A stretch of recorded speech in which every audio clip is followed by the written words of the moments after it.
names, di ba? Here in our classroom, na palitan nyo na ng inyong proper name. Ha? Next time, ha? Yes, Miss Gonzales? Sorry po, sir, napindot lang po. Okay. So, a reminder to some of our classmates na who hasn't changed their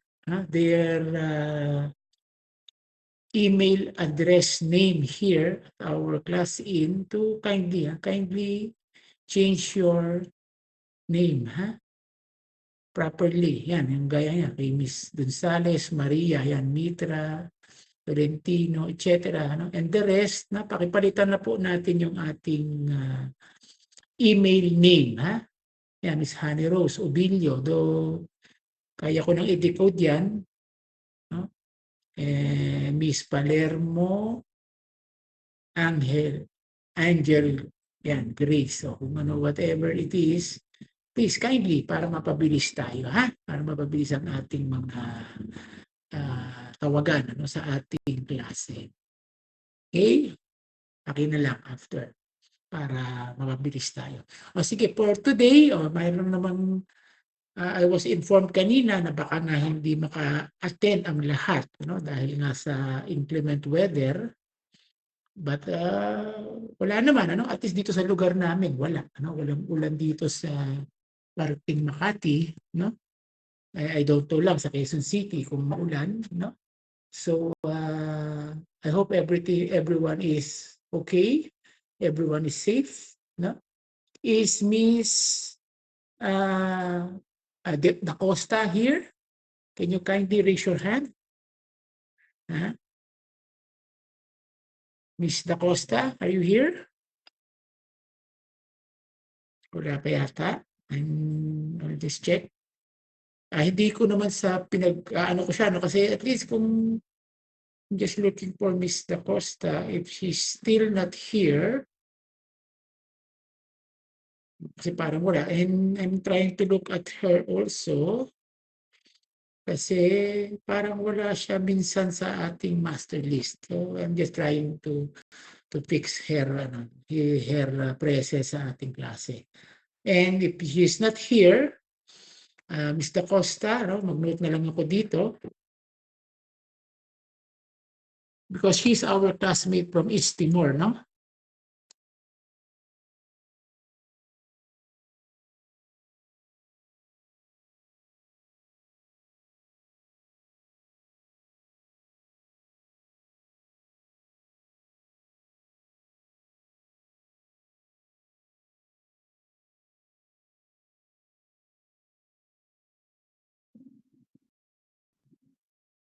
Yes, kasi if she happens to be here, okay, maobliga ako mag-English, but kung wala naman, di sige, mag-discussion tayo, the combination of English and Tagalog. So, para mas makaintindihan tayo mabuti. Okay? But if she's not here, di mas komportable lang tayong mag-usap, makapag-usap tayo ng maayos sa ating discussion. But kung darating siya, if you happen to be here, Ms. Da Costa, just raise your hand, and of course we will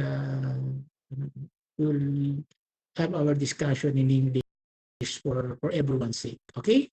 At for now, since wala pa siya for the moment, so let's have our continuous discussion about the globalization. Saan ba tayo natigil? The last time I was naputol tayo sa discussion on the promise of globalization for progress. But sige, para balikan lang natin, let's have a brief summary ng ating na-discuss. So, globalization, basically, it is the integration of states, business, and people, para sa global integration ng mga bagay-bagay,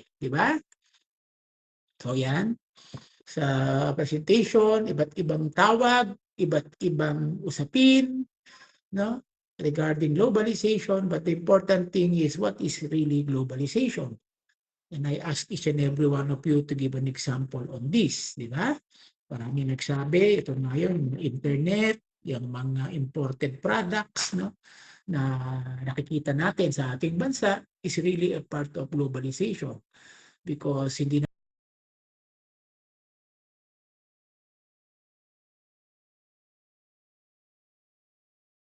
makita ang mga nangyayari sa kanilang bansa kundi sa pamamagitan ng globalization ay natin o nalalaman natin ang mga nangyayari sa kanilang bansa dahil dito, no?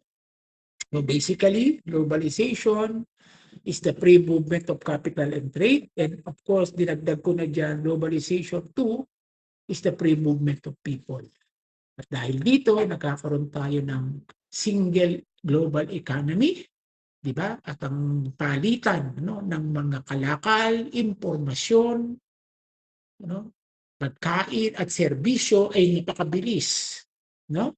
Dahil nga sa modern technology na idinulot din ng globalization. At dahil diyan sa ganung mabilis na palitan ng impormasyon, teknolohiya, produkto, serbisyo, etc., kahit na nga ang identity ng mga tao ay unti-unti ring nagbabago at nabobroaden. Diba? Sabi nga natin, lalo na sa Europa, diba?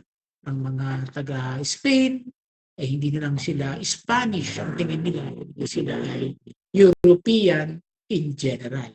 Kasi nga parang nagkakaroon na din ng paghahalo-halo o mixtures, even their cultures. Okay?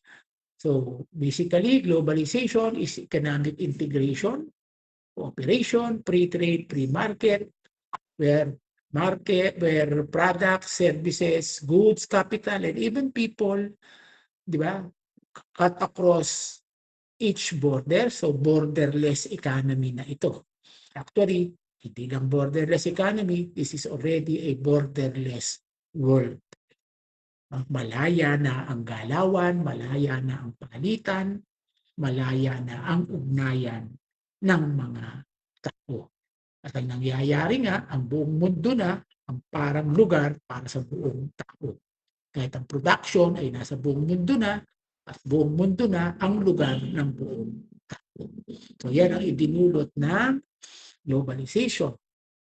And there is also a new form of word na nabuo dahil dyan, yung tinatawag na glocality, wherein you think global but act local, and your local act also conforms to the global standard. So doon interconnect siya, no? Yung ating mga pananaw sa mundo, ginagawa natin dito, di ba? Yung nakikita nating standard sa mundo, ginagawa natin dito. At mismo yung ginagawa naman natin dito ay nagko-conform sa standard ng buong mundo. Kasi nga, nilikha ng globalization ang kawalan ng barriers, borders, space, di ba? Dahil nga sa malayang ugnayan ng negosyo, ekonomiya, kultura, at kahit na ng mga tao. Sinasummarize ko lang to kasi na-discuss na natin to, no? But in the modern world, sabi nga natin, globalization yan, but masasabi din natin, if we are just talking about globalization or the free movement of capital, trade, economy, people, culture, long before, di ba? Long before the arrival of the Spanish here in the Philippines, ay meron naman talagang tayong tinatawag na globalization na, no? Kasi as early as the 19th century, di ba? Ay ang mga tao dito sa Pilipinas ay malaya na rin namang nakikipagpalitan, ano? Ng trade, no? And culture sa mga tao sa paligid ng bansa natin. Like the Chinese and the Arabs in the 19th century, nagsimula na yan. Napaka-crude. Ibig sabihin, napakababa lang ng level of trade. It is simple barter trade. Alam niyo naman yung barter, ano? Pang 1 kilong bigas ay pinagpapalit sa 2 pirasong baka o 1 sakong gulay. Kasi nung araw, o anong meron ang sobra mo, dadalhin mo sa kabila, di ba? Ipapalit mo lang kung anong meron siyang sobra, kapalit ng iyong dala-dala. So, ganun kasimple ang tinatawag nating free trade. Noong panahon yun, na ang tawag nga natin ngayon ay globalization. At ang main form noon, maritime, di ba? Bakit maritime and land? Kasi nga wala namang eroplano noon, di ba? Kaya barko, bangka, no, ang ginagamit para sa malayang kalakalan noong araw. At dahil diyan, di ba, sabi nga natin, ang mga Pilipino noon ay naging mahusay ng mga sailors and traders dahil nga sa kanilang kagamitan sa bangka, malalaking bangka, di ba? Natuto silang magbiyahe, di ba? Pumunta sa isang lugar, di ba? At na-develop nila yung skills, no, ng travel sa tubig, di ba? So yan, dahil diyan sa malayang palitan na yan ng mga kalakal, no, ng mga tao, di ba? Ay nagkaroon ng ugnayan at nagkaroon siya ng influence, di ba, sa local economy, people and culture ng isang bansa o ng isang lugar. Okay? Yan. Tapos during the Spanish time, ayan, mas umunlad siya ng konti. No? As ang isang great example nga ng globalization or free flow of trade, people and culture is the Great Galleon Trade during the Spanish time. And to add to that, di ba, kung babasahin natin yung class sa ating classical Asian literature, di ba, napaka-famous din noong Silk Road, di ba? Mula sa Middle East papuntang China, di ba? The famous Silk Road, di ba? At yung Silk Road na yon, di ba? Hanggang ngayon nga, no, gustong i-revive ng China yan, ano, yung Silk Road na yan, ano, ancient time, ay isang naging maayos na daan o isang naging daan tungo sa free trade, free flow of trade, economy, capital, and people noong mga panahon yan. Kaya lang, dahil Silk Road yan, di ba? Ang sasakyan lang naman noon ay camel, kabayo, baka. So you could only just imagine how slow it is. At yung sa bansa naman natin, kahit sabihin mo yung galleon trade ay bangka lang yun o barko na sailboat o ship, no? Mga sail ship. Sabi nga noon, ang galleon trade parang taon ng binabiyahe papuntang Acapulco to the Philippines. Diba? Pero ganun siya kabagal because that was the handicap of technology during that time. Pero masasabi mo, mayroon ng mga, diba, punla o advent ng globalization during that time. Kaiba nga lang, siyempre sa globalization ngayon ng modern times na. Okay? But before that, di ba? Sabi nga natin, before the term globalization emerged, in between, after that galleon trade or yung mga silk trade, umunlad ang trading at hanggat ito nga ay napunta sa isang gera. Because sa agawan ng market, di ba? Agawan ng influence sa buong mundo,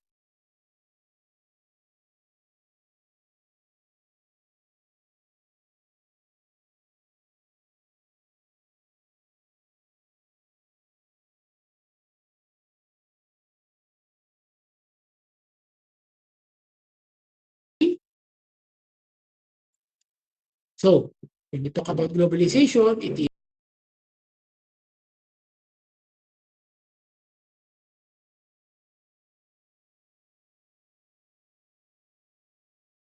para nga sila ay magsama-sama at mag-integrate. At may mga institutions din na nabuo para, di ba, magkaroon ng kaayusan ang globalization.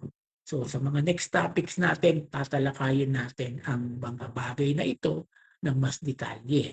So integration of states by the creation of different agreements, the different formations and different institutions like yan, the IMF World Bank, the GATT, no, General Agreement on Tariffs and Trades, diba?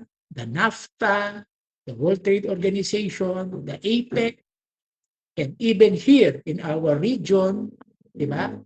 It is the creation of the Association of Southeast Asian Nations or the ASEAN that also makes our own trade in the region, and as ASEAN, we make trade to other regions also. So yung globalization, di ba, parang free flow, free trade, pero may mga naggugrupo para mas effective ang trading nila sa isa't isa, like ASEAN, NAFTA, APEC, and these groupings also deals with other groupings. Parang tayo, meron tayong Philippines, nagkaroon tayo ng trade sa ating mga neighboring countries. We form our ASEAN para magsama-sama tayo, proteksyonan natin ang ating region, and our ASEAN region deals with in different parts of the world, di ba? Like we deals with China, Australia, China, and even the European Union. Pati kaya kahit nga ang Europe, di ba, nagbuo din sila. Hiwa-hiwalay na bansa, meron silang integration on their own. Tinayo nila ang European Union at nakikipag-deal sila, hindi na lang Spain, France, or Italy on its own, but they are dealing with other parts of the world under the name of the European Union. Pero hindi naman ibig sabihin ay pinagbabawal na ang pakikipag-trading, di ba, ng ibang bansa sa ibang bansa. Ang nangyayari lang para lumakas ka, di ba, magsama-sama kayo, kayo muna nagte-trading, magkakalapit, di magsasama-sama kayo as a group, you will form your block, from your block, you will deal with isa ibang parte ng mundo o sa ibang block. So gano'n, no? Gano'n nagde-develop ang sinasabi natin free flow of trade, free flow of capital, free flow of people sa panahon ito ng globalization. Okay? So basically, this is the concept of trade and investment that covers one, all tradable goods and services, all possible areas of investment, direct and indirect, inland and offshore. Anong ibig sabihin nun, di ba? Malayang palitan sa loob ninyo, sa loob ng bansa, at hanggang sa labas ng bansa at sa labas ng rehiyon ninyo. From ASEAN to India, from ASEAN to North America, from ASEAN to South America, from ASEAN to Europe, and even to Africa. So, palapad ng palapad ang kino-cover ng ating trade and investment, or in short, everything, and I want to add another word dyan, everything, everywhere. Diba? Kahit ano na, pwedeng i-trade at kahit saan pwedeng mag-trade. Of course, syempre, there are some exceptions. May mga bansa pa din nananatiling sarado ang kanilang bansa sa anumang dahilan. Parang dalawa na lang naman yata yan ngayon sa buong mundo. One is the North Korea, pero North Korea kahit sarado sa iba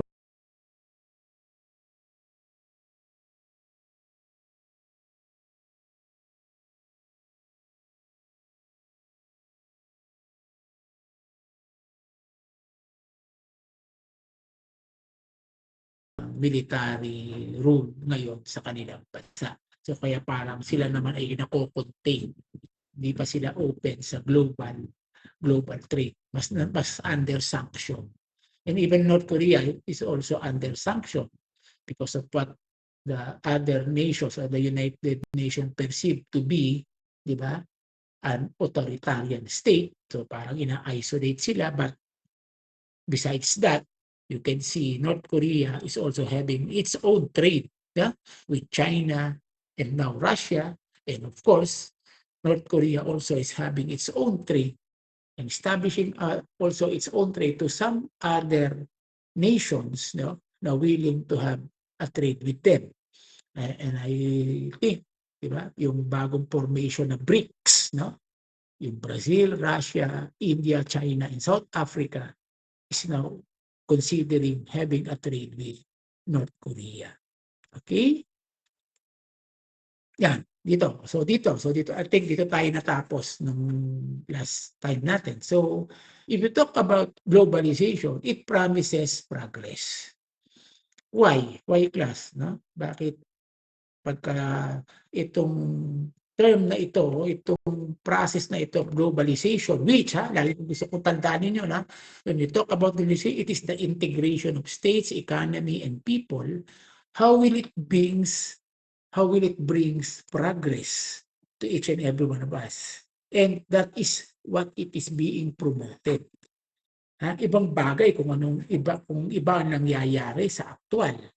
But what is being promoted, kaya maraming nag-a-advocate na tama ang globalization at dapat ito ay paunlarin pa, ito ay buksan pa, at ito ay mas palawakin pa dahil may pangako ang globalization. Yeah? And that promise is progress. Because sabi nila, no, sa mga promoters of globalization, because the integration of national economy into the international economy will bring one, modernization. Mga naman, pag nag-integrate ka, nag-i-invest sila, dinadala nila dito ang mga bagong technologies, bagong makina na wala tayo. Pag nag-invest sila rito, dala-dala nila yung mga makina nila. So, namo-modernize nga.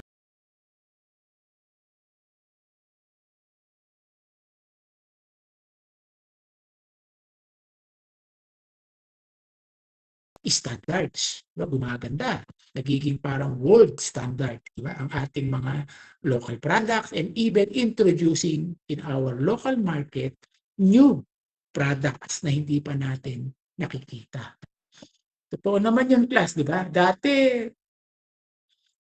bago ka makatikim ng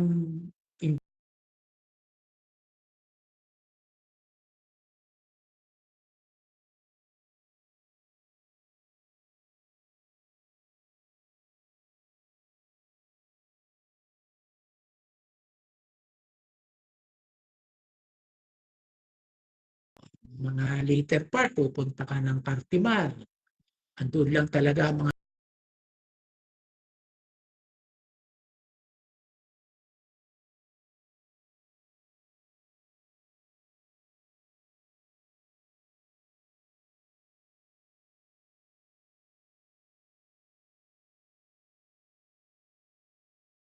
But now, due to globalization, diba, hindi na totoo yun. At sa totoo lang, nagsara na nga yung mga PX stores. Kasi ang mga imported product ngayon ay makikita mo na kahit sa mga ordinaryo, diba, groceries, and even mga convenience stores. O sa 7-Eleven, ang dami ng mga Cadbury, diba, mga MM, na dati ay sa mga imported stores mo lang nakikita.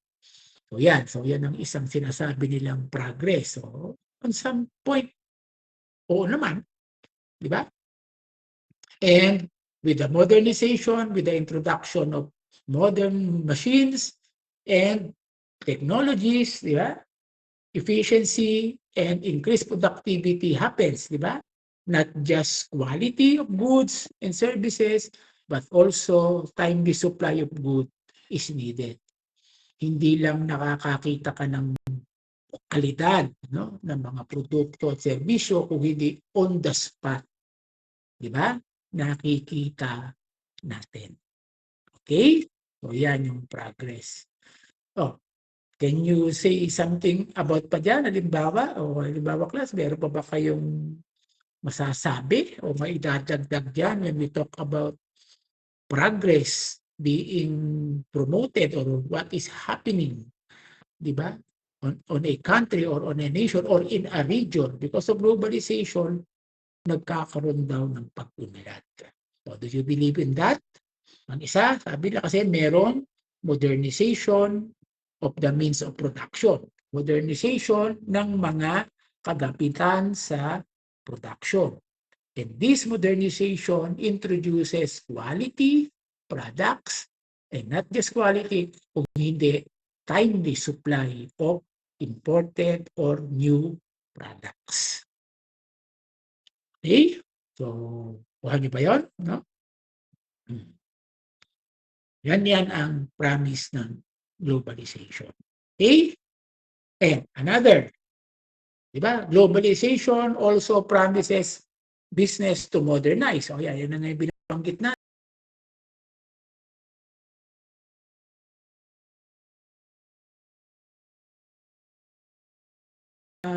Machines and modern way of production, di ba? nagkakaroon ng mabilis at quality na mga product. Ayan yun na yung binanggit ko kanina. And second, prices will go down because lumalaki ang productivity. Yan, naniniwala ba kayo dyan? Ha? Oh. Sa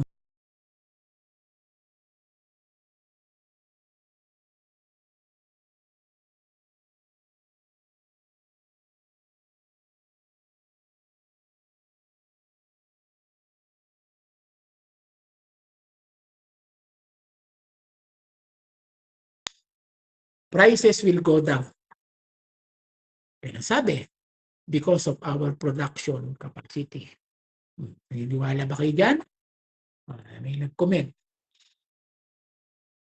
I'm sorry. Yes, Wilma. So, pakiano lang ha. So, okay ba? Okay ba ako? Okay na ba ako, Miss Wilma? Kanina pa ako ganito kasi medyo mahangin dito sa lugar namin. Parang kumakalog-kalog yung aming connection ng kuryente. Baka naapektuhan yung aking wifi. So do you believe in that? I remember, kasi baka ilagay ko sa exam to, no? Naniniwala ba kayo na prices will go down as one of the promises of globalization because of, sabi nga modernization, modern production, magkakaroon ng timely production, magkakaroon ng quality production, magkakaroon ng maraming production. So therefore, prices will go down. Yan ang kanyang pangako. Third, dahil doon, growth in productivity. Yun nga, no? Dahil maraming production, maraming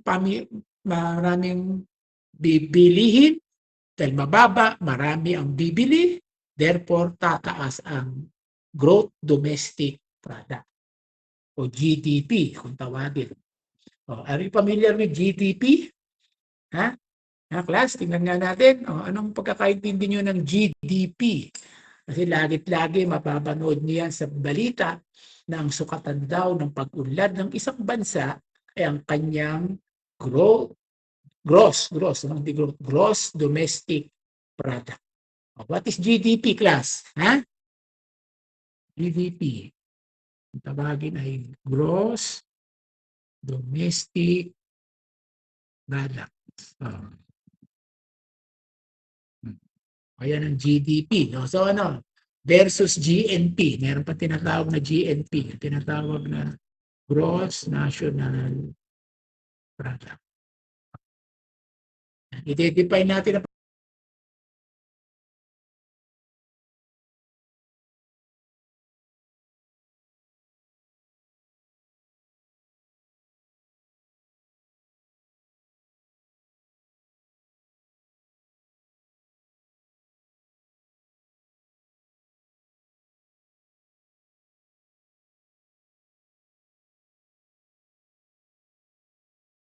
unlad ng isang bansa ay ang kanyang gross domestic product. At pag sinabi mong gross domestic product, kaya gross, ibig sabihin yung kabuuan, kabuuang domestic product nilikha na produkto domestically o ibig sabihin sa loob ng bansa. No? It is the amount or the quantity of domestically produced goods and services, di ba? Sa loob ng isang bansa ang tinatawag natin gross domestic product. Kaya pag mataas ang GDP mo, ibig sabihin mataas ang iyong production ng iyong local manufacturing and local services. Because domestic product constitute two items, that is goods and services. Ayun naman yung kanina pa natin pinag-uusapan, di ba? Kaya sa globalization, goods and services yan, economy, market, and people, everything is producing goods and services. So pag mataas ang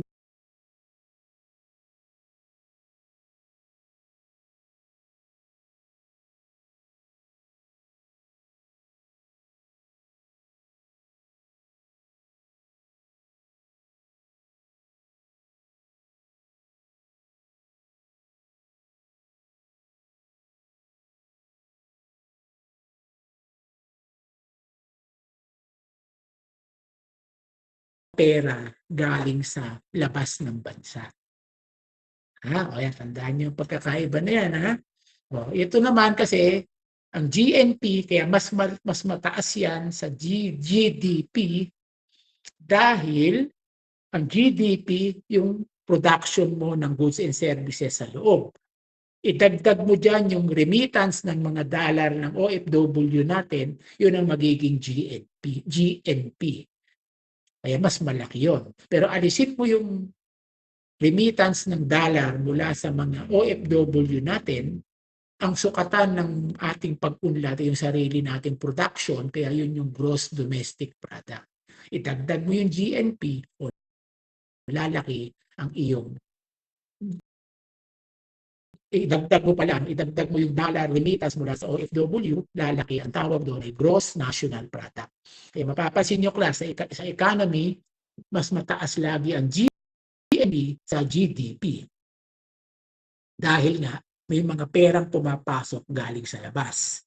Alisin mo yung perang pumapasok galing sa labas ng bansa, yung sarili lang nating production, yon ang tinatawag natin gross domestic product. Kaya ang sukatan ng pag-unlad ng isang bansa, hindi naman yung pinapadalang pera lang, of course, yung sarili nating productive capacity. The way we produce our goods and services, that is our gross domestic product. So yun, uunlad raw by globalization, tataas ang GDP, dahil tataas ang GDP, magkakaroon ng trickle-down theory. Anong ibig sabihin ng trickle-down theory? Uunlad ng negosyo, di ba? Sa pag-unlad ng negosyo, di ba? Madadamay din ang pag-unlad ng mga tao. No? Pero nakakatawa yung terminong ginamit nilang trickle-down, ibig sabihin babagsak din sa'yo.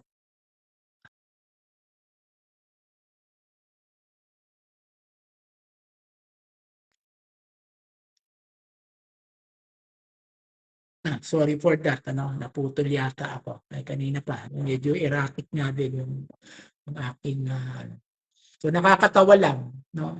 If I'm right, okay na ako, class, okay na, no?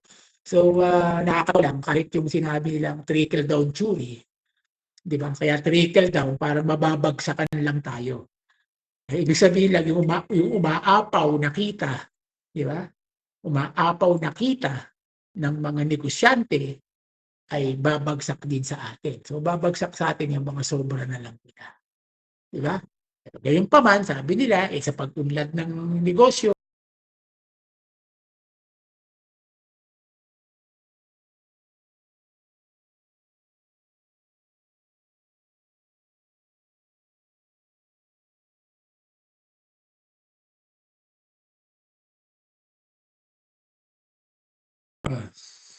sorry for that again. Okay?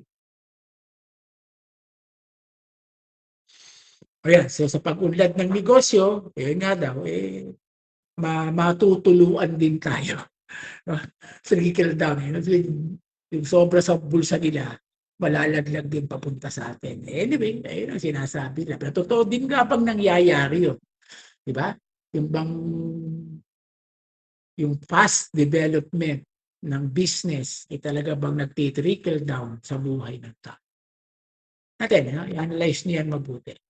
Next, poverty reduction and eventual eradication. So, ganun nga, no? So, sa pag-unlad ng negosyo, madadamay ang buhay ng tao, so, mawawala ang kahirapan, di ba? O mababawasan, eventually, mababawasan, at kung ganon, ang buhay ng bawat tao sa isang bansa ay magiging open na din sa buhay sa ibang bansa. Kaya naman, ang isang makikita mong positive side dyan ay yan, mababa yung maraming mga, ang tawag nyo dyan, mga promo flights, di ba? And syempre, compared to the generations before, in the 1970s, 80s, and 90s, mas marami talaga po kung nakakapag-abroad na ngayon, kahit sabihin mo, dyan lang sa mga malalapit na lugar sa atin. And most probably, baka marami na dito sa inyo, no? Kahit paano ay nakarating na sa pinakamalapit na hub o destination na gustong-gustong puntahan ng ating mga kababayan ang Hong Kong or Singapore. Diba? Marami na rin naman sa atin ang nabigyan ng opportunity to reach that place because nagkaroon din naman talaga tayo ng kahit sabihin mo growth, no, sa ating buhay. Okay? Then, progress. Totoo naman. Pag tinignan mo ang data, there is really a progress. Kaya kapag tinignan mo yung mga GDP, no, kaya kaya no, nabanggit ko sa inyo, no, what's the difference between the GDP and the GNP? Kahit tingnan mo din sa worldwide, ibig sabihin sa buong mundo, gross domestic product ng buong mundo, we are also talking about how the world produces.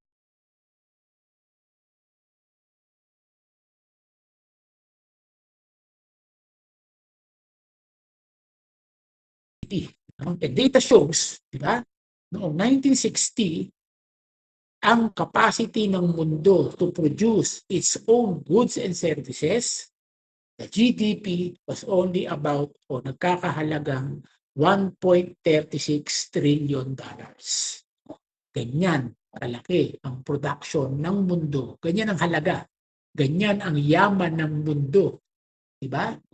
Noong 1960s ay umaabot ang yaman, no, na nililikha ng mundo, both goods and services, ng $1.36 trillion. That was in the 1960s. And with the modernization and advancement of technologies, after a decade, it reaches up to 2.9 trillion in the 1970s. And in 1995, umabot na siya agad. Biro mo, ang bilis. No? In a span of 25 years, di ba? Kasi mapapasin mo, noong 1960s to 1970s, 1.36 to 2.2, 2.9, parang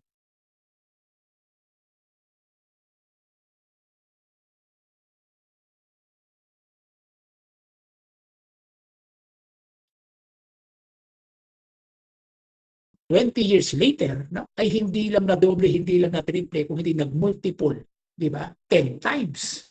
No? From 2.9, di ba? Naging 10 times, almost $31.8 trillion ang world productivity. Then, after 10 years, naging 35 trillion, another 10 years, naging 72, and another 10 years, naging $117 trillion na. That's the data from the World Bank. Ibig sabihin, talagang habang nagmo-modernize na pangako ng globalization, di ba? Lalong lumalaki ang productivity ng buong mundo dahil dyan sa free flow of goods, services, trade, economy, and people na nilikha ng globalization. Ngayon, hindi lang naman yan sa dollar amount na kinuwenta ng World Bank at kahit nasa ibang production.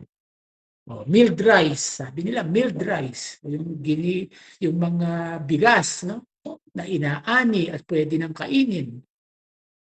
Diba? Noong 2025, data ng FAO, the Food and Agriculture Office, no, ng World Bank at ng US Department of Agriculture, umaabot na sa 488.6 metric tons ang kayang anihing bigas.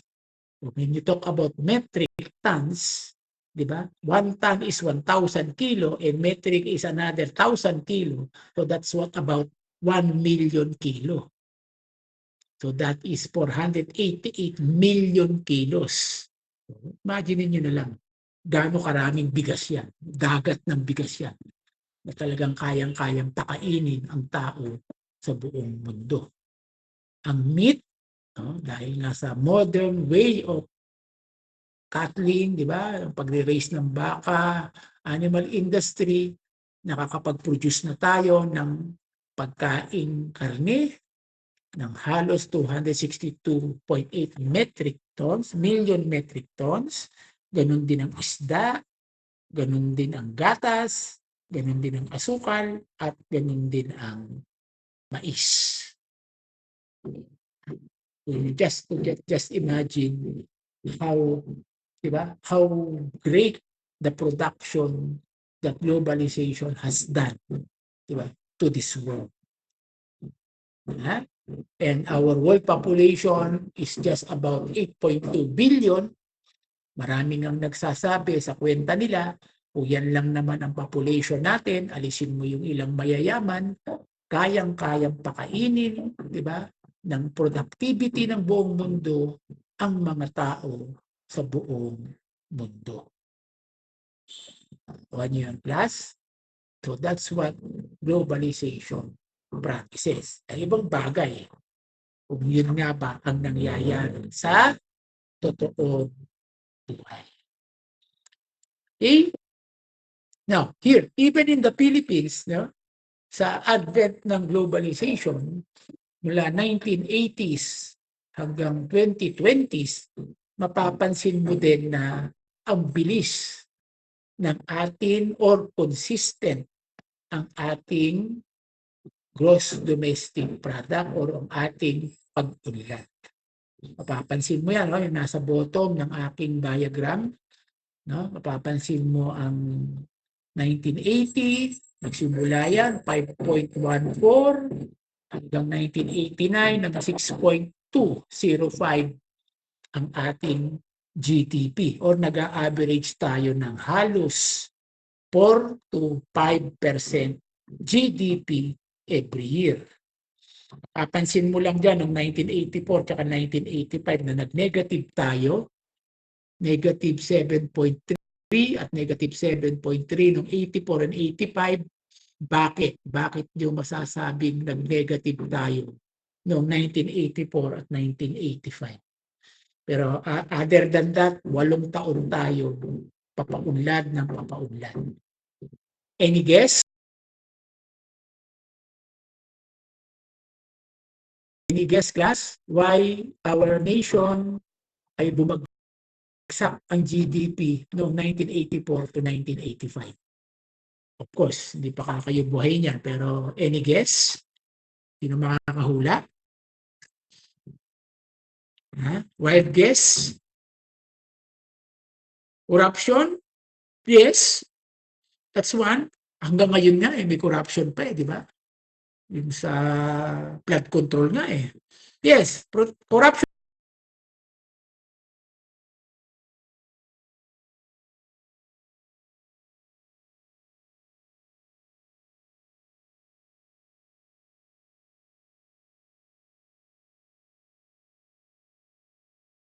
during that time. Diba? Kasi nung panahon yan, kung maalala nyo, 1984 to 1985 ay nasa political crisis ang Pilipinas, diba? At bumagsak na si Marcos noong 1986. Diba? Nagsimula yan, padaus-dos, kaya ngayon 1983, mapapansin nyo, 1.8, nung pinatay si Ninoy, diba? Noong 1983, August 21, di ba? Kaya holiday tayo lagi ng August 21, kung maaalala nyo. Di ba? Pinatay si Ninoy, nagkaroon na tayo ng political crisis, lumala noong 1984, 1985, nag-EDSA Revolution noong 1986, bumagsak si Marcos. Pero pagbagsak ni Marcos, 1986, nagsimula na ulit tayo sa 3.4, then 87, 88, 89, nung panahon ni Cory, ay patuloy tayo umuudlad. Noong 1991, mapapansin nyo yung 1990s decade, naging 0.5 o negative 0.5 ang ating GDP. Kasi ito yung panahon ng electric o power crisis. Kung maaalala nyo yan o makakukwento ng inyong mga magulang, di ba yan yung nakakaranas tayo noon ng 6 na oras na brownout. Rotation brownout yan, halos sa loob ng 6 na buwan. Magba-brown out ng alas 8 ng umaga, magkakaroon na lang uli alas 4 ng hapon. Yan yung panahon niya. So therefore, dahil may power crisis, ay siyempre bagsak ang economy,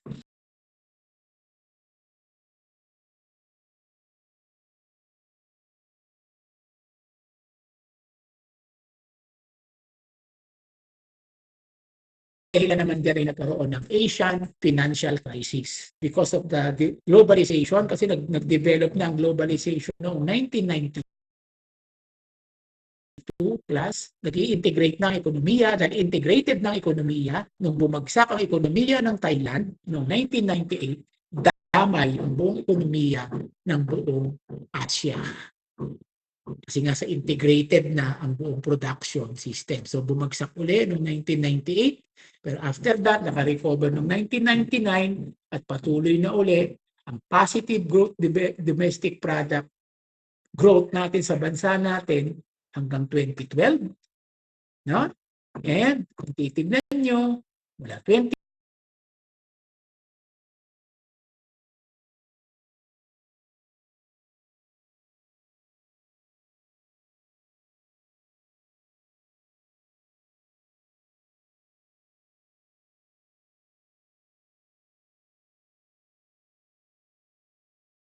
noong 2020, ito tingin ko alam niyo na, who can guess? Ano ang factor ng pagbagsak ng ekonomiya natin noong 2020? Any guess? Mag-type lang? Yes, Miss Faith. Yes, Miss Tan, you're correct. The pandemic. Okay? O, di ba? Bakit? Anong inano ng pandemic? Anong itinulak ng pandemic? Bakit tayo bumagsak ng ekonomiya? Ha? Anong ginawa ng pandemic? Bakit bumagsak ang ekonomiya? Actually, hindi naman yung pandemic ang root cause. Pero bakit bumagsak dahil sa pandemic? Anong ginawa? Anong ginawa ni Digong noong 2020? Bakit bumagsak ang ekonomiya? Dahil sa pandemic. But it is really not pandemic that causes the crisis. Yes, yan ang root cause. Yan ang dahilan, pero hindi pandemic ang dahilan bakit bumagsak ang ekonomiya. Anong ginawa ni Digong noong panahon yan? Dahil nga sa pandemic. Pwede namang hindi niya ginawa at pagtuloy-tuloy lang ang sakit. Pero ano sa economic point of view, kasi health case yan So may pandemic, hindi gumalaw ang tao. Pero yung hindi paggalaw ng tao ang nakaepekto sa ekonomiya ng bansa. So ano yun? Any wild guess? Any wild guess, class? Lockdown. Yes, wait. Very good. Kasi nag-lockdown. Dahil sa pandemic, nag-lockdown. O anong ibinunga ng lockdown? Okay, kuha nyo lang. Kasi yung makikita yun, ang effect talaga ng globalization at Pilipinas nangyari sa buong mundo. Kasi may sakit, nag-lockdown, bunga ng lockdown, yes, closure of business, dahil walang business, equate nyo ngayon sa globalization. Dahil walang business, walang, kanina pa natin pinag-usapan sa globalization. Tama, Faith, nag-lockdown, nagkaroon ng closure. Yes, nag-closure, nagkaroon ng low economy dahil nawala nung nagsara ang business in relation sa ating subject ng globalization ngayon. At kaya nga buong mundo yan kasi buong mundo ang tumigil sa yung mismong concept ng globalization. Yes, Arvin, that's good also. That's job. But ano yung point ng globalization na nawala? Yeah, product, trade. Yes, that's good. O yan, kuha nyo. So, ang nawala ay flow of trade. Diba? Nung isinara ang mga bansa dahil sa sakit. So, totoo, sakit ang dahilan. So, no one can dispute that the pandemic, the COVID pandemic is the cause of economic downfall. But in the economic point of view, diba yung sakit ay nagdulot ng closure. Kasi ginawa lockdown, nung nag-lockdown, nagkaroon ng closure of business, at nung walang business, diba, nawala ang productivity kasi nawala ang trading, diba, of goods and services. nung nawala ang trade of goods o yung free flow of trade and services, di ba, ng buong mundo, apektado ekonomiya.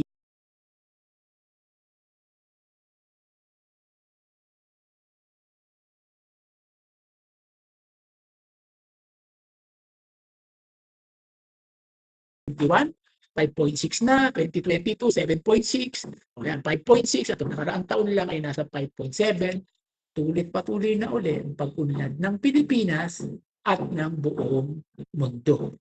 At ito na nga yung data na nakuha natin, diba, sa pag-unlad ng buong mundo, diba, in the year 2024. Okay, at sa Pilipinas naman, ayan.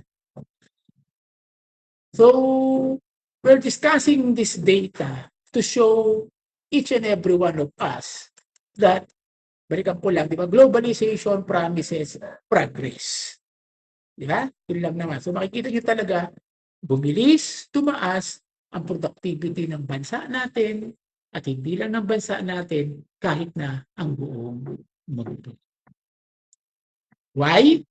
Because of the globalization, na nagkaroon ng integration of economy, nagkaroon ng integration of trade, nagkaroon ng integration of people, at dahil doon, nagkaroon ng mabilis na modernization, at yung modernization na yon, nagbunga ng mabilis na progress and development sa buong mundo at kahit sa bansa natin.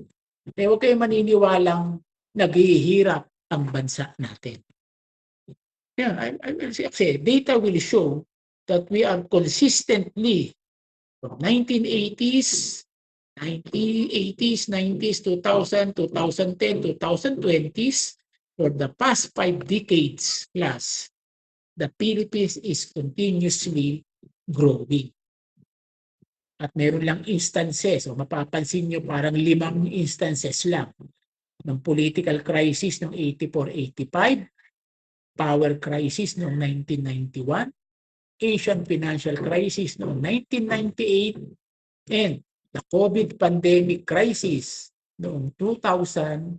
For the past 50 years, 5 taon lang tayo nagkaroon ng negative development because of particular condition. Kaya sa madaling salita, plus 45 years na consistently umuunlad ang ating bansa dahil sa globalization.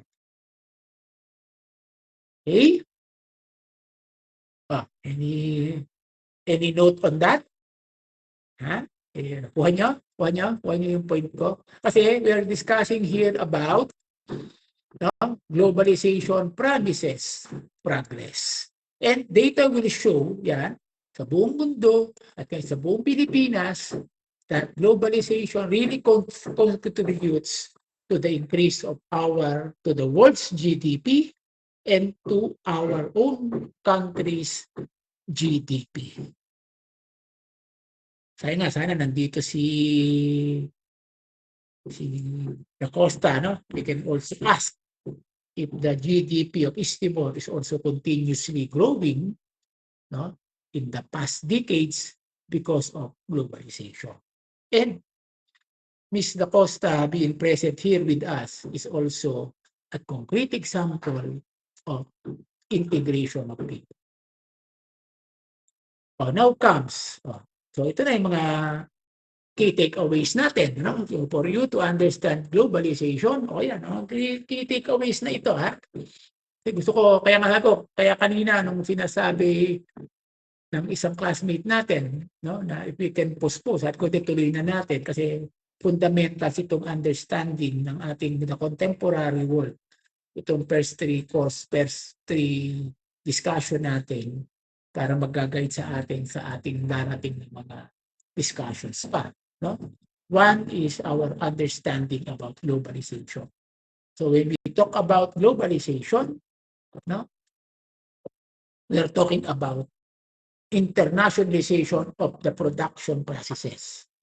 Mga terminologies na lang ito, nakinuha ko sa libro. Pero basically, globalization ay internationalization of production purposes. Kasi buong mundo na, no? Nag-integrate ang buong mundo mula sa production system, market system, and even consumer system. Diba? Nag-integrate na siya pare-parehas. Ganun na ang nangyari. Okay? So, parang isang production system ng buong mundo, isang market ng buong mundo, at isa na ding consumer ng buong mundo. That's what modernization creates in this world. And they were able to do that to the advancement of modern technology. Number two, what was then considered a national product is now being produced in the global assembly line. Anong ibig sabihin yan? Diba? Karugtong nga nung number one na sinasabi ko kanina, diba? Na ang buong mundo ay naging isang production system na, naging isang market na, at naging isang consumer na. Diba? Minsan, yung sapatos na Adidas na nabibili mo sa Pilipinas, ay hindi na lang naman sa Pilipinas ginagawa. Dati, kung matatanong nyo uli ang mga magulang nyo, dati ang Adidas Philippines dito ginagawa sa Rubber World. Diyan sa may Novaliches, o nagsara na yan. Hindi na lang diyan ginagawa, kundi may rubber shoes pa din, no? Na Adidas sa Pilipinas, pero wala kayong nakikitang pabrika ng Adidas dito sa Pilipinas.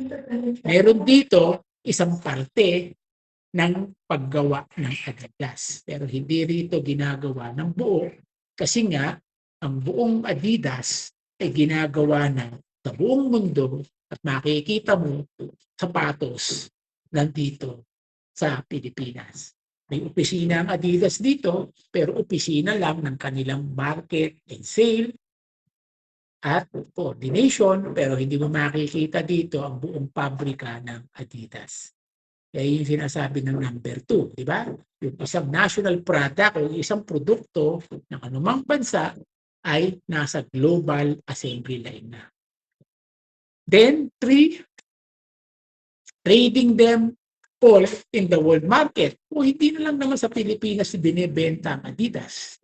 Di ba? Sa buong mundo ay mabibili, nakabenta na ang Adidas. Diba? Hindi mo na lang dito makikita yan. Makikita mo dito, pero sigurado, pagpunta mo sa Malaysia, pagpunta mo kung saan, meron ding Adidas na makikita ka doon. Meron lang sigurong model na wala dito, pero yung Adidas nandito pa.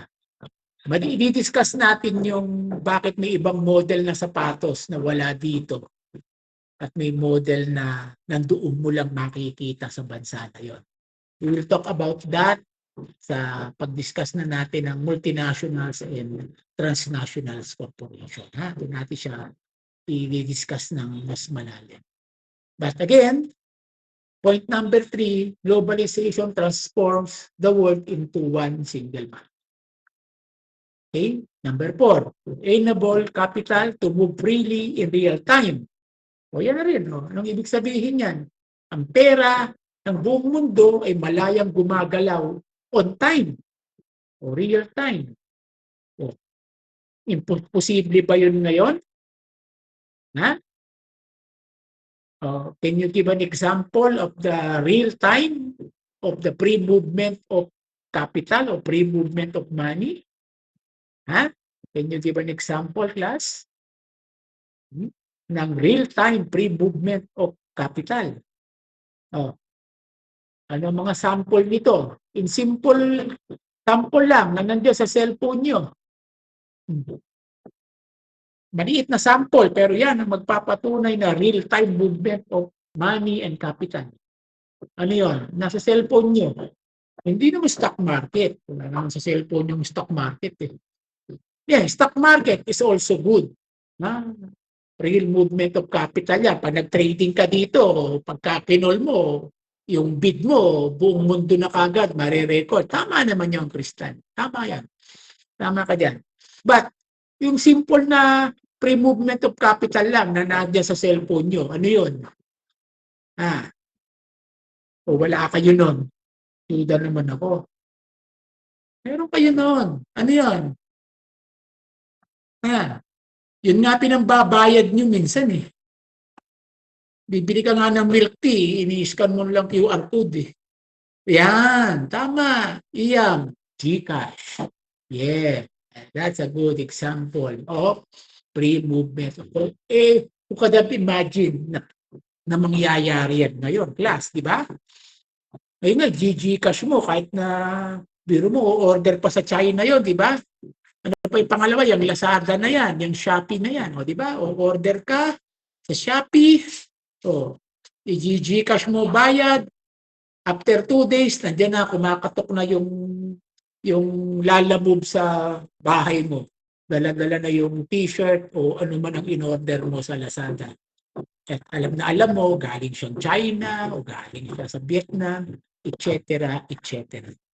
That's what you call the pre-movement of capital in real time. Ha? Tama. GCash is a very, very simple example of a pre-movement and timely movement of money and capital. Production, distribution, trading, financial transaction, easy. Ayan, discuss ko na kaninang magandang example nito. Yun na, Shopee, Lalamove. Diba? Bilis. Diba? At ang kailangan mabilis, di ba? Naka-ready na yung mga produkto mo yun. O orderin mo lang, 3 days nasa iyo. Diba? Bilis na. Hindi mo na kailangan pumunta sa mall. Dati, pupunta ka pa sa mga, di ba, trading center, pupunta ka pa sa mga shopping center, pupunta ka pa sa mga, ano ba yan, dati, yung mga, may mga sale, di ba? Pupunta ka pa dyan. Ngayon, hindi na. Diba? Shopee, ano ba yan, Lalamove, o ano pa ba? Diba? Dapat alam niyo yan, di ba? O ang bilis-bilis na umorder, pati nga pagkain, di ba? Dito, simple, pag-grab na tayo. Di ba? Pag-grab ka lang, kailangan natin ng handa, order ka lang, grab lang natin yan, nandiyan na yan after 1 hour. Di ba? Bilis. No? Dahil sa globalization, dahil sa modernization of machines and technology. And 6, integration of people through communication, travels, exchanges of cultures, etc. Ito yung sinasabi ko kanina. Ba, yan, Miss Kalinda, Miss Da Costa here. Your classmate is from East Timor. Ha? Yan. That's really a good example of integration of people. She was able to enroll here and study here, even if she's not here, living here in the Philippines. And so are we. Pwede rin naman tayo. Diba? Mag-aral sa ibang bansa kung nanaisin natin. Diba? So yan yung sinasabi natin, globalization really makes integration of people easy and totoo. Yan, through communication. Bakit through communication? Diba? May mga kaibigan din naman kayo sa ibang bansa. So ang bilis na natin silang nakakausap. Meron ng messenger, di ba? At marami ng form of app, di ba? Na pwede natin silang makausap. Messenger is the very common, pero sa ibang bansa, hindi sila masyado sa messenger. Ano pa sila? WhatsApp, di ba? Viber, di ba? Ano pa? Instagram, di ba? Nasusubaybayan nyo ang inyong mga paboritong artista, singer, di ba? Dahil sa kanilang mga Instagram post, sa kanilang mga Facebook post, then nako-communicate natin sila. Hindi ko lang alam kung sila sumasagot, pero nako-communicate nyo sila, di ba? Pag nagre-reply kayo, nagko-comment kayo sa post nila, aba sumasagot. Di ba? At nabibigyan tayo ng information sa mga bagay-bagay na yon dahil sa development na yan ng communication. At dahil doon, o di ba, nalalaman natin ang kanilang ginagawa, kamusta ang buhay nila, di ba? At kamusta ang mga nangyayari din sa mga buhay ng tao sa lugar nila. And of course, ito yung sinasabi ko, dahil nga sa modernization, integration, medyo nagmura na din ang mga travel, di ba? Ang dami ng mga promo flights. Ay sabi mo pang cheap flights pa yan, no? Okay na rin yun. Kasi nabigyan ng opportunity ang maraming tao na makabiyahe at ma-experience niya ang buhay sa ibang bansa. Okay? And last, it promotes growth and progress. O ito yung kanina pa nating sinasabi. Tumaas naman talaga ang GDP natin. Tumaas talaga productivity ng bansa. Lagi lang namang question ay nararamdaman ba ito ng ordinaryo mamamayan? No? So we will just always be looking the question behind the question. Okay? Pero yan, at least yung 7 key takeaways na yan, sabi natin ito ang ipinangako ng globalization through the integration of economy, of nations among nations, inalis ang border ng trade, inalis ang border ng exchanges of information, capital, and product, and including people. Ang sabi niya, uunlad ang mundo, uunlad ang bawat. Okay? So yun ang kanyang ipinangako. Ayan, may pag-unlad na nga, yan, yung data pinapakita ko, ayan, sa buong mundo, sa Pilipinas, ay talaga namang umunlad ang buhay. Well, hindi ko sinabi umunlad ang buhay, in terms of data, umunlad ang mundo, umunlad ang Pilipinas. Kasi ang taas ng productivity, di ba? Ang taas ng development. The only question is, naramdaman ba yun ng ordinaryo? Okay? So, yun nga, may sabi ko, no? So much wealth has been produced by the world economy, more than enough to feed, clothe, and make the lives of 8 billion people living in this planet secure and comfortable. Is this the vision and mission of globalization? It is for you to analyze, and sa ating mga susunod na topic, tuloy-tuloy natin pag-uusapan ang mga bagay na yan. Okay? O yun. So, thank you very much. And ayan. Yan po ang ating mga references. No? Saan natin kinuha ang ating mga data. Siyempre mainly sa ating libro, yung outline. But dinagdagan ko, no, ng ilang mga data mula sa World GDP History.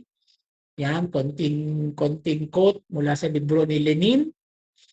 Yan, sa ILO, and din sa world population nga sa US Department of Agriculture. So, yan po natin kinuha yung ilang data na about understanding the basic concept of globalization. Ipopost ko naman ito, nakapost naman na ito. So, anything else? So, any question? At least nalaman nyo na yung GCash nyo ay isang product ng globalization. Yung mga lalabog na yan. No? Yung mga milk tea na yan. No? Kahit sabihin mong gawa lang yan dito, pero yun yung sinasabi natin locality. Di ba? Yung milk tea na nag-evolve doon sa ibang lugar, ngayon ay nandito na, international standard. Alam nyo, una kong natikman yung milk tea as early as 1980s or 90s. Di ba? Hindi rin ako familiar pa dyan dahil hindi naman ako sanay. Di ba sa Hong Kong, di ba ang tea nilalagyan ng gatas as malamig. Di ba? Eventually, ayan, naging fad dahil nga sa globalization, naging worldwide fad na ang milk tea. Di ba? Yan, ngayon nga, yung mga ice coffee, ayan, nagsisimula din. So, yan yung isang concrete manifestation ng locality na tinatawag. Di ba? Dinidevelop mo sa local pero naka-framework sa global at yung local product mo ay naka-global standard. And that's locality. That's another result of globalization. Okay? So, at least nakuha nyo at least kaya importante itong discussion natin about understanding the basic concepts of globalization because dito nakapundar ang mga sunod-sunod nating mga discussion as we go along this course. Okay, so magbibigay na ako ng first quiz natin on this. Okay? So, anything else? So, tomorrow, sa klase natin sa 9:30 ba?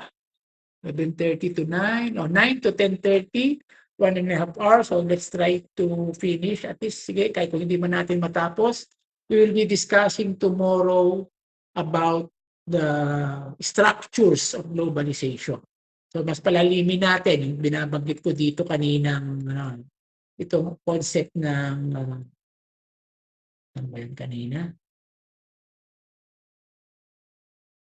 Dito. Itong concept ng yan, yung mga integration of states na yan. So, ano ang structures at iba't ibang structures or formation na nagpapacilitate ng function ng globalization sa buong mundo.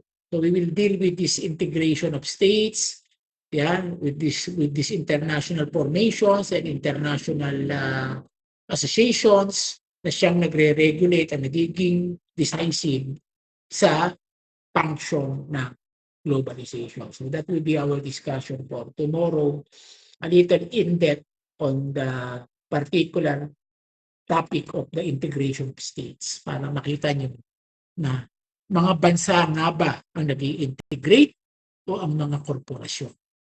Na malalaman natin yan. Let's have a thorough discussion tomorrow. At least for now, the basic definition of globalization wherein it is the integration, the integration of the economy, the free trade, the free market, borderless economy, and the whole world now is the whole system of production, market, and consumer. So nagkaroon ng integration of the economy, nagkaroon ng integration of capital, integration of culture, integration of people, and integration of the development of the world. So, ang isang mundo ay naging isang mundo na lang talaga. Okay? So, hindi na tayo hiwa-hiwalay. Okay? Okay? So, anything else?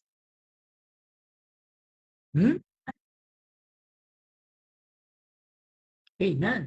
Okay, so with that, I hope na nakuha nyo ha. Kasi kaya ko lang kaya makulit lang ako dito kasi ito yung foundation ng understanding natin ha. Kasi pagka hindi nyo nakuha ang basic concept ng globalization at ang mga pangako nito along the way, baka maligaw tayo, maligaw kayo sa pag-unawa sa mga iba pa natin paksa. Kasi basically, itong topic number 1, general definition ng ating objective, di ba?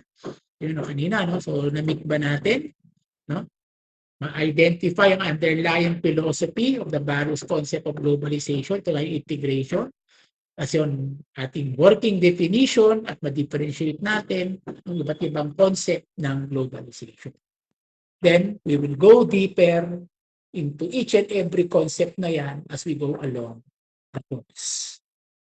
Okay?